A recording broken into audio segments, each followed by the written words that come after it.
It was many and many a year ago, in a kingdom by the sea, that a maiden there lived, whom you may know by the name of Annabel Lee. And this maiden, she lived with no other thoughts than to love and be loved by me. I was a child, and she was a child, in this kingdom by the sea. But we loved with a love that was more than love, I and my Annabel Lee, with a love that the winged seraphs of heaven coveted her and me. And this was the reason that long ago, in this kingdom by the sea, a wind blew out of cloud, chilling my beautiful Annabel Lee, so that her high-born kingsman came and bore her away from me, to shut her up in a sepulchre in this kingdom by the sea.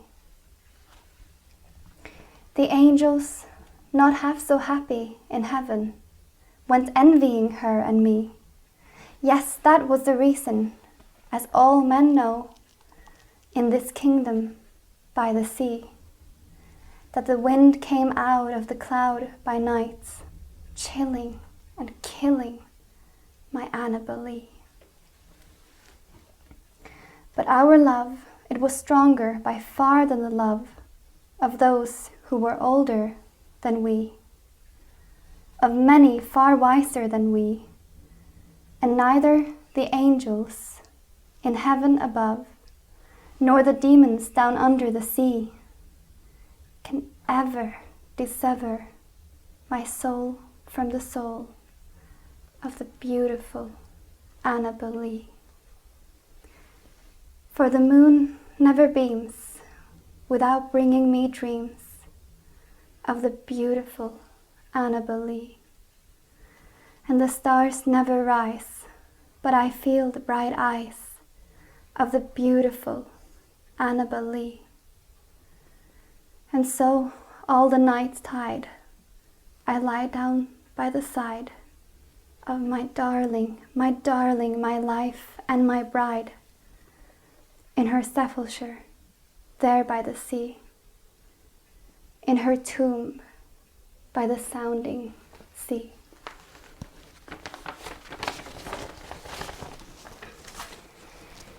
That was a poem written by the mystery writer from the 19th century, Edgar Allan Poe. Yeah. Annabel Lee. Annabel Lee. Heavy stuff. Mm.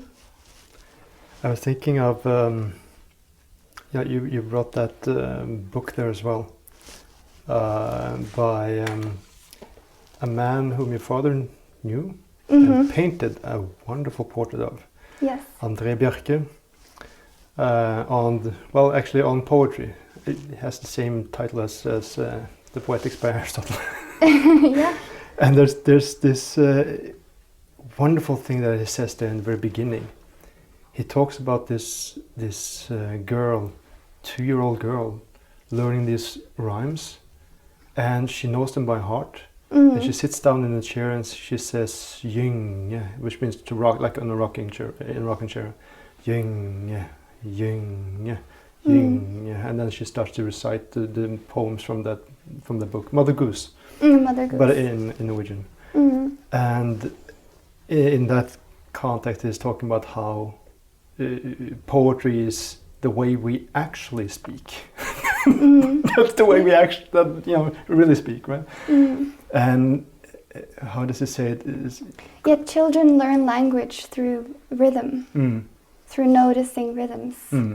Yeah, and that it has the rhythm of your breath and of even the sexual act. That you can recognize the rhythm of nature in poetry. So when it's done well, that's why it strikes you so strongly. Yeah. And he says that the children have such an aptitude for noticing this stuff. It just comes completely natural to them.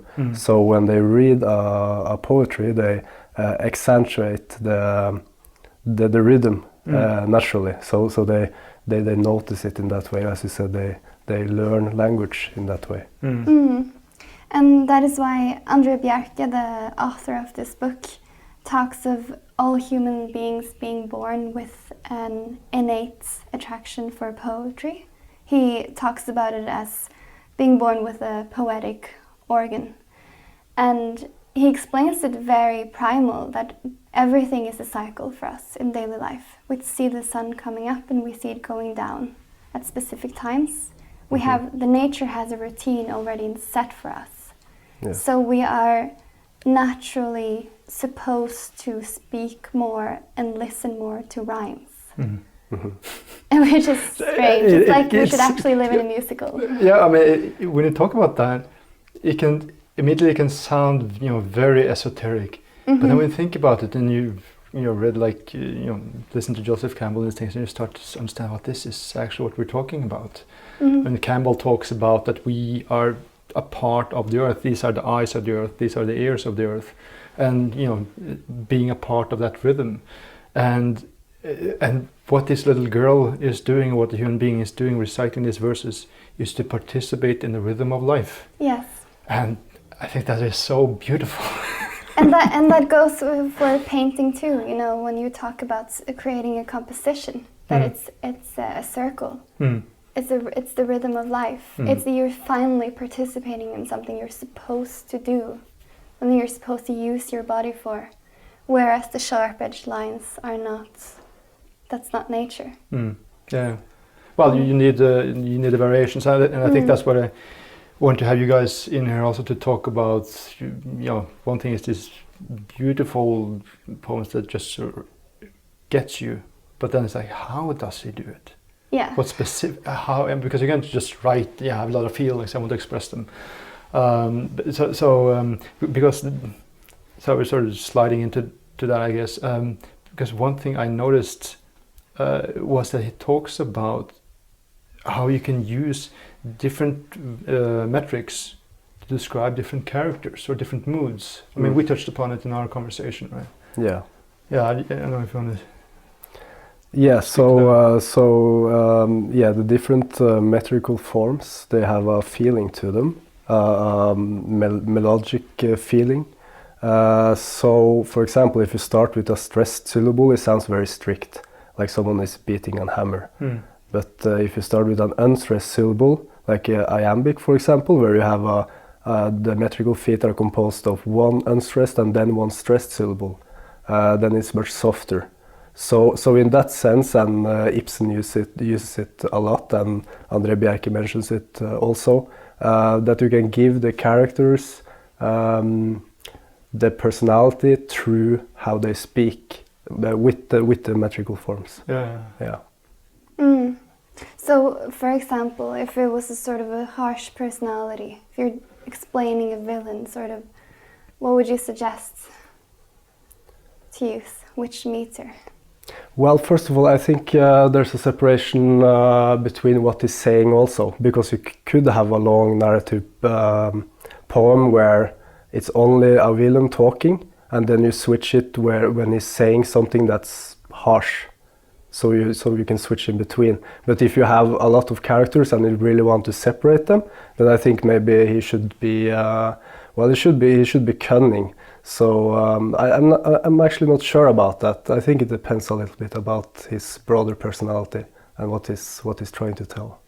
And it was a stressed and non-stressed syllable, you said? Yeah. Which is the trochaic. The trochaic, yeah. Yeah, the trochaic, that's the stressed and then unstressed. So that's more like a hammer, like very strict and orderly kind of, and yeah. Yeah, that's that. Yeah, he talks about that about Henrik Ibsen.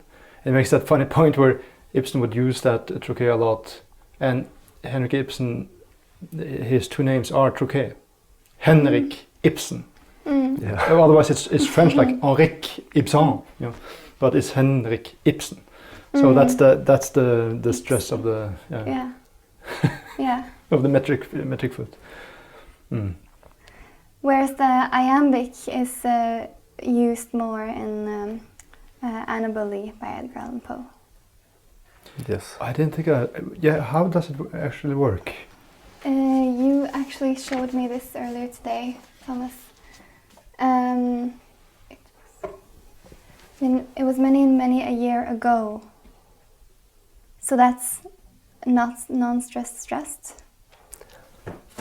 Yes. So you have many that's a trochee, but you have it was, and that I read that as non-stressed. It was many, but as I observe, he doesn't use one metric throughout. No, he uses also the tetrametric meter. Yeah. He alternates with that. Yeah. But it's very soft flowing because it's very emotional, of course. It's not trying to bang someone's head with a hammer. It's trying to express the sorrow and the deep and his love for his lost one. And I noticed I was comparing this poem with Terry Vegan by Ibsen, which is a storytelling poem too. And in Terry Vegan by Henrik Ibsen, he uses the same system of rhyme in each stanza. So stanza is just a section of verse lines.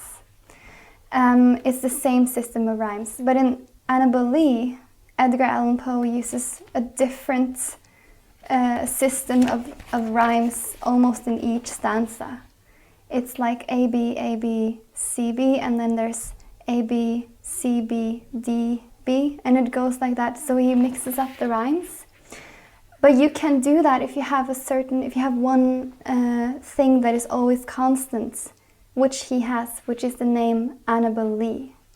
So he sort of grounds it. It grounds it. Yeah, that's the similarity between. Well, that's kind of like what do you call it? I don't know if this is jumping too much back and forth, but it's like a vowel rhyme, or well, anyway, the same thing. It's a type of rhyme where it's the same sound, so it doesn't rhyme in that sense, but it's the same thing repeated. Yeah, I know what you're talking about. I can't remember the term, but that's where he does here. So the E ending is sort of dominating rhyme throughout each stanza. So he uses si, mi, and many of these words that rhyme with E, with Annabel Lee. And that's a very effective trick because then he makes the reader always focused on Annabel Lee. Yeah. That's the person that the story is about. Yeah, that you have a situation where things sort of float, but suddenly come back to something that is the pillar. Yeah, and that's very also sort of attractive for the mind to read because it goes off, and then it grounds, and goes off, and it grounds. And it also, when reading it and noticing the Lee in every word almost, it really explains the depthness of the sorrow and the pain that the narrator is feeling towards Annabel Lee. And that was beautifully explained because I just realized now, when he does that, it's, you know, the way the metrics you choose create that mood in a poem. And when everything else around changes, what is steadfast is Annabel Lee. She becomes extremely important, and this goddess-like creature. Yes. That everyone, of course. Well, one thing is the actual story that the winged seraphs of heaven envied them, but still also just rhythmically, everything else is sort of floating, but this is the most important thing. And that's fascinating. He uses also very clever ways of bringing in the rhyme into words that don't actually rhyme, which is what Bjerke calls half rhymes, which is the moon never beams. There you have the E sound also. Without bringing me dreams. And then a beautiful Annabel Lee, it's always the E throughout the whole. Yeah, so he sort of exploits that it's almost a rhyme, but it's not. But it's not really. Yeah. And Odd uses that same trick in his poem, which we will get back to. Aftur Nerdrum. Yeah. I have to just make a correction. I think I misspoke. I think it was. I think that is a trochee. It was many. So it starts with trochees actually. But yeah, it's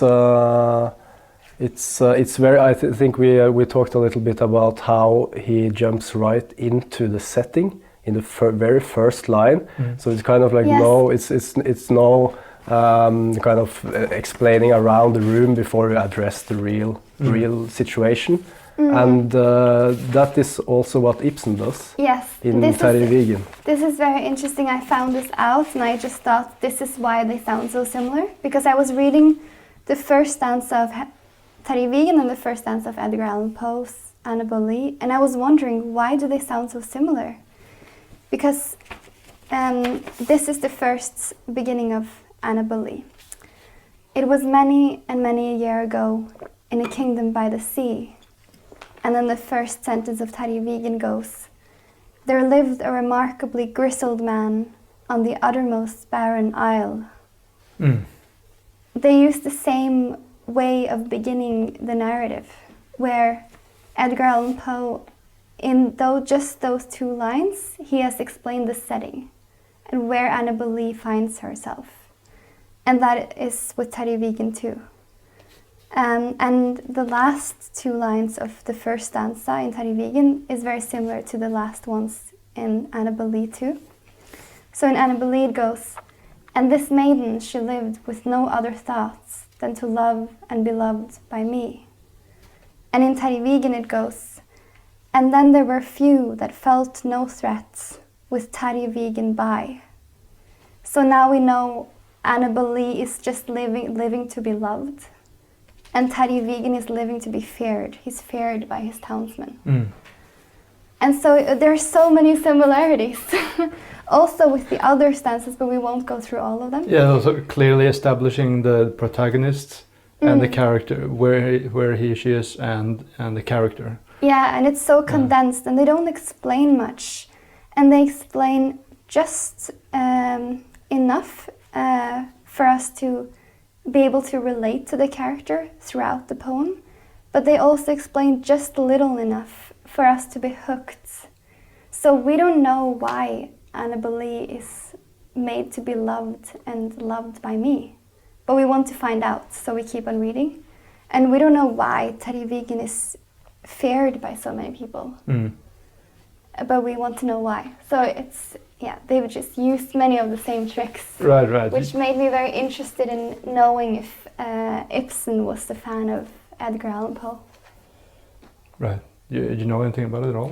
No, I don't, but I checked when they both lived, and Edgar Allan Poe was born earlier before Ibsen, but only like with 20-30 years. So they lived parallelly, at the same time at one point. Right, okay, yeah. Then there's also the fascinating thing that I guess that's where he talks about the Jambian.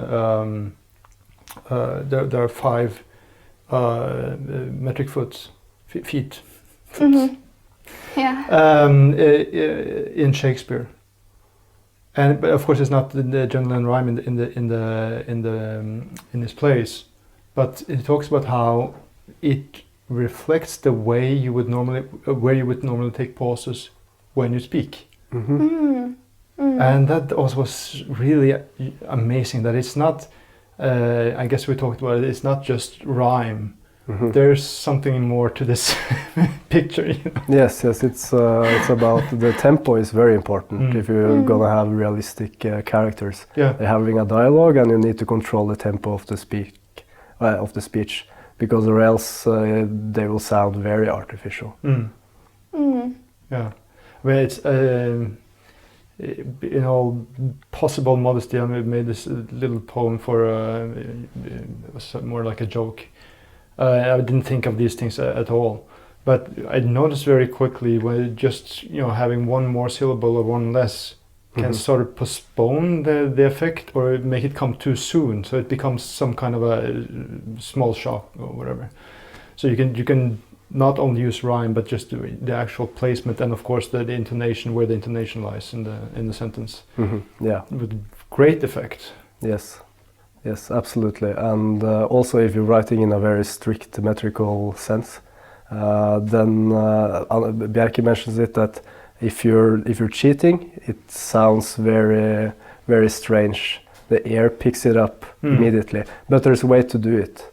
You can do it and make it sound good, but you have to know which metrical feet you can do it with and when to do it in a line.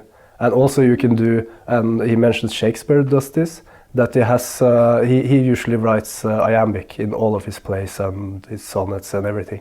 But he has some points where it switches to the trochaic.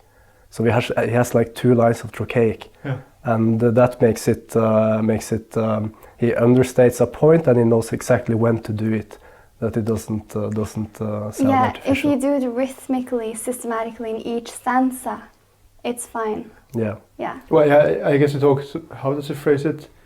Something that is a false sound or mistake, but when you do sort of, yeah, let's just say every time that, or each stanza, it repeats itself. Yeah, system in the unordered. Yeah. Tonality. I noticed another thing that's similar rhythmically between Annabel Lee and Terje Vigen, and that is the long lines and then the short lines. Yeah, that's what I was. So what kind of effect does that have?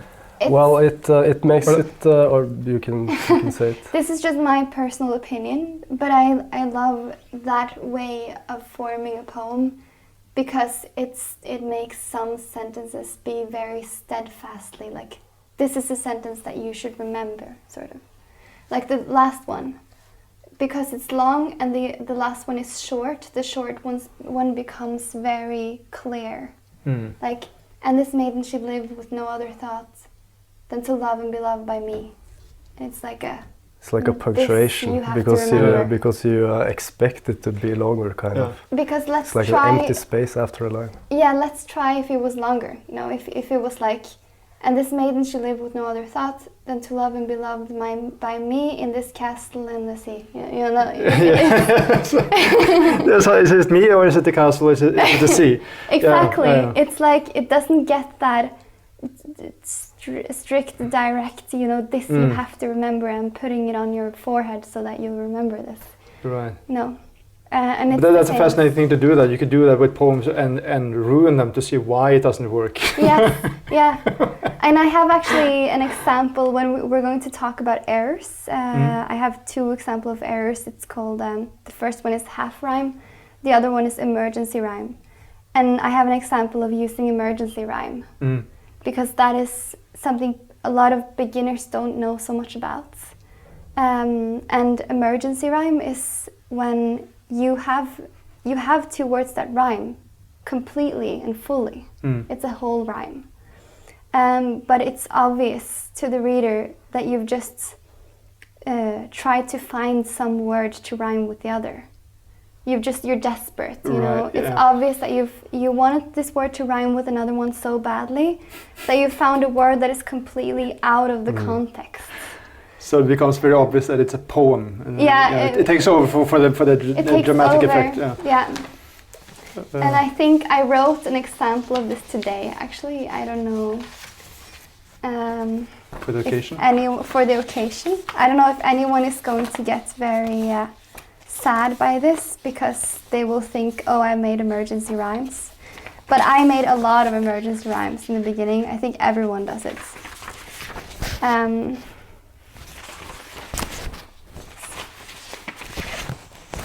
Yeah, here I have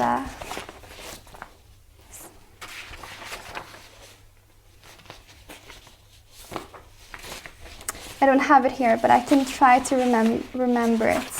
So I wrote something like, I can't remember it.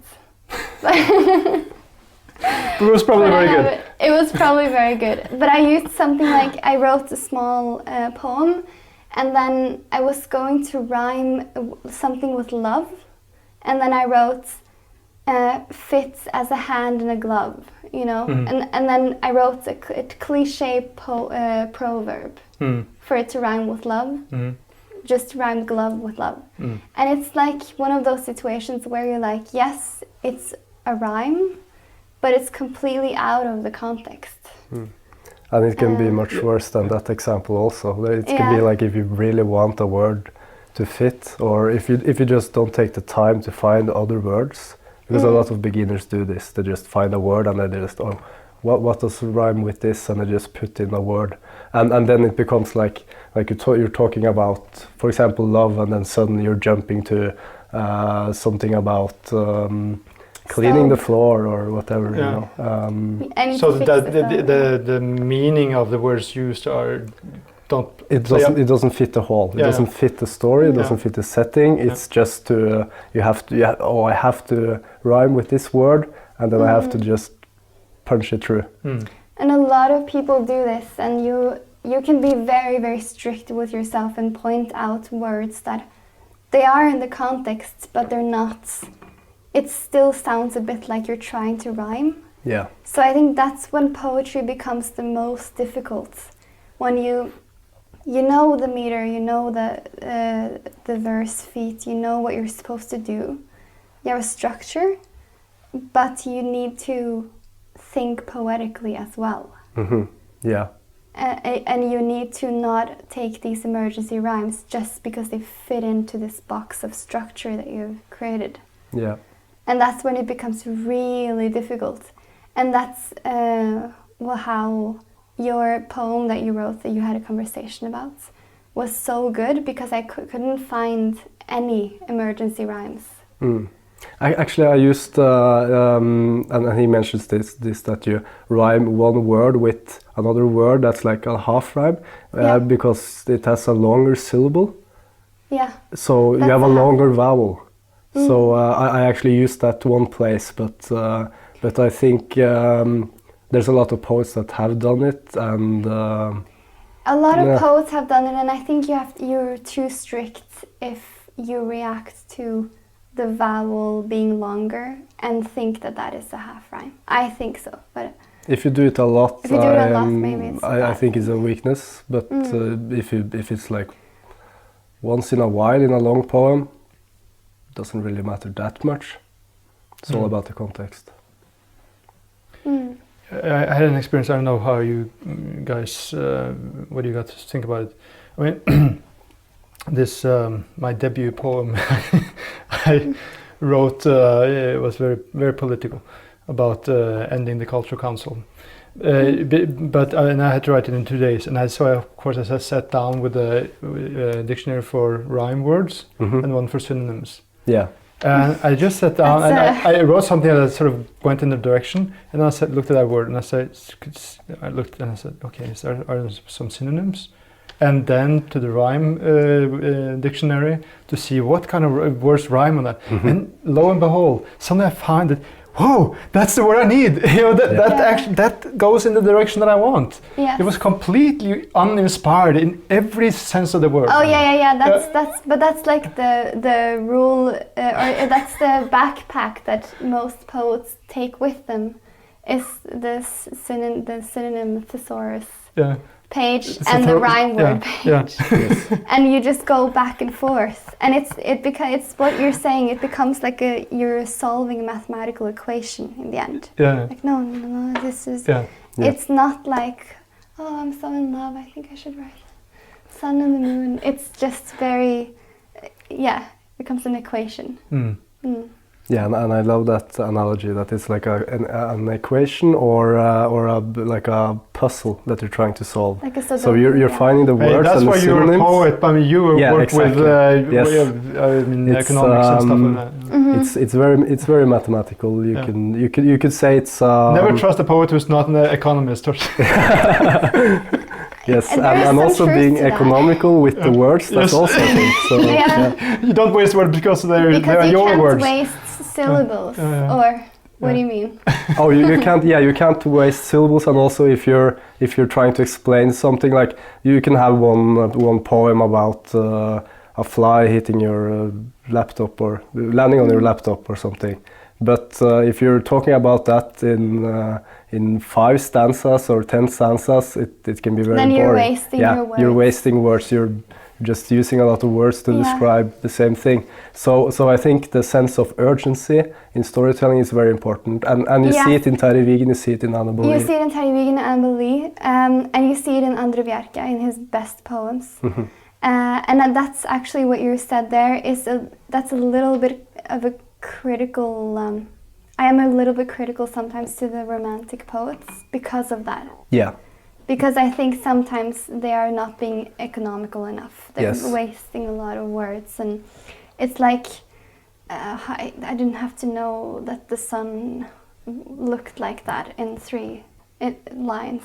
You could have cut that out. Yeah, it's I want to get to overflowing with this Yeah. pictures of love is like a butterfly, and then it's Yeah. like the sun, and then it's like they often fall into this, and that's their weakness. Yeah, and that's what the- Shelley also does, which is a weakness. Yeah. Yeah. It's the weather in this book. It's the what? Mark Twain. Yes. He wrote the weather in this book. For anyone who wonders what the weather is at any point, go to the appendix, because there's a description of weather and you can just insert that whenever you need it. That is actually a very brilliant thing to say. Mark Twain was very direct. Yeah. Yeah.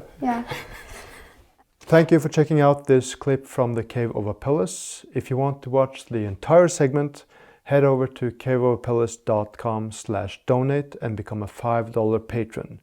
That will allow you to access all our Dark Flame episodes, bonus material with our featured guests, and more.